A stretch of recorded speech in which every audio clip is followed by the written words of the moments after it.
So if you've been following along, we know that my man Jinwoo can essentially do whatever he wants in regards to Jinwoo.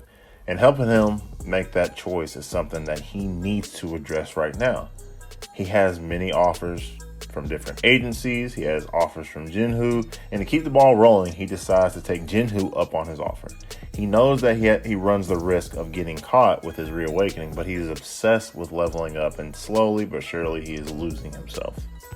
Now, as I've praised and prodded along, Jinwoo is very smart, but he is greedy. Along with that and chasing this leveling, he is not thinking everything all the way through. I personally think this is going to be a double-edged sword for him. I think this is going to get him caught up in the end of the day, but he can't notice that because he's making money hand over fist. He's got a company that's completely down to back him. He is getting stronger, and with that little tidbit about saving his mom in the back of his head, he can justify his means by leveling up and conquering all these tiered missions. After a beautiful episode 9, they slow it back down a bit in the pace we're used to, but we do have some very important and integral parts. We find out that the secondary detective, the one who came to the hospital, Kang's partner after the massive massacre, he is a good guy, but he may be on to what Jinwoo is doing. Like I said, Jinwoo is smart. That is his best character trait. However, he is after his ultimate goal of being the strongest. Whenever you're the weakest character of all time, that's going to be on your shoulders for a long time. But he's getting kind of sloppy with his work. So the secondary officer, the secondary detective, comes and he begins to question Jinwoo.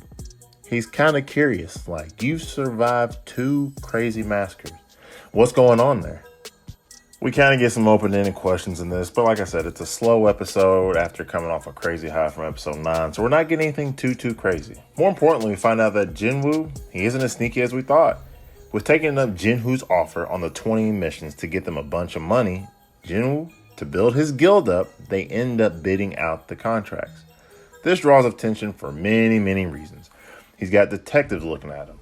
There is a new position opening up if they can connect these 20 missions. That is going to draw a lot of attention. 20 contracts in 20 days is going to be a big dot on the radar, and they start to get investigated. One of the funnier things that happened in this episode is this man Jinwoo is not afraid to farm. If he levels up his daily challenges by doing push-ups, running, killing goblins, he will definitely do it. We're 10 episodes into this Manwha, and he goes back to farming quite frequently. Since he is essentially reawakened, he kind of judges his skills. He knows that he's at least a B tier, but he's thinking he's closer to an A. But whenever there's easy goblins, he farms the hell out of them, and he makes sure to get ranked up.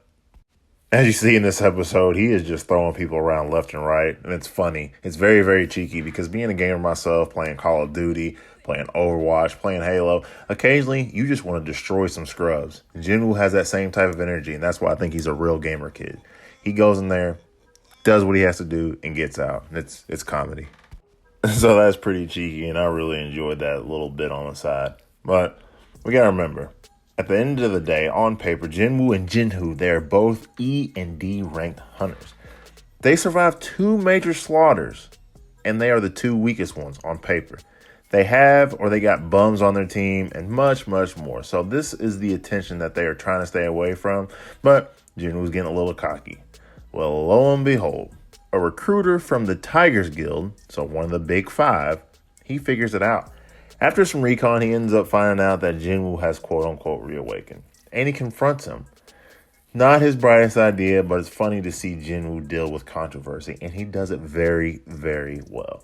He does it nonchalantly. He pulls up on Jinwoo, they go to a cafe, and he tries to recruit him. Unluckily for him, Jinwoo is a genius and low-key a narcissistic psychopath. After killing Kang, he obtains active camo. He completely disappears in front of this recruiter, gives him a quick little slice on the cheek, and asks him if he has told anybody else that he knows that Jinwoo has reawakened. This guy is in fear because he's a recruiter. He's an office guy, okay? He's a keyboard and mouse type of guy. He's not really in the field.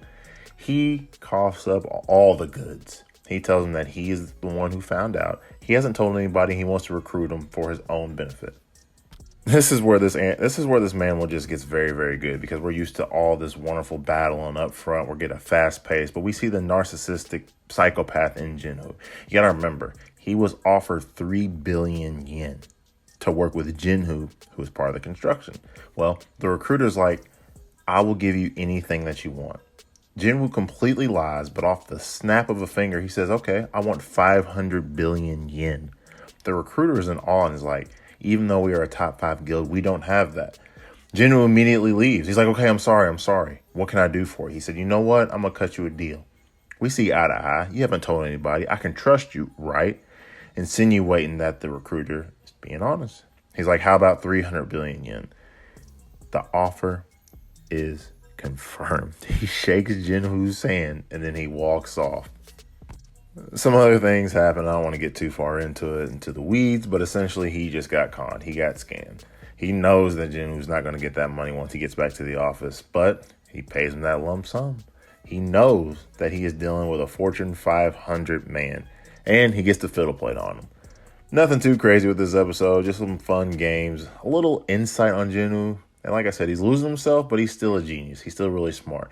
Whenever he's in his normal mode and he doesn't have that murderous intent, it's really hard to get one off of him.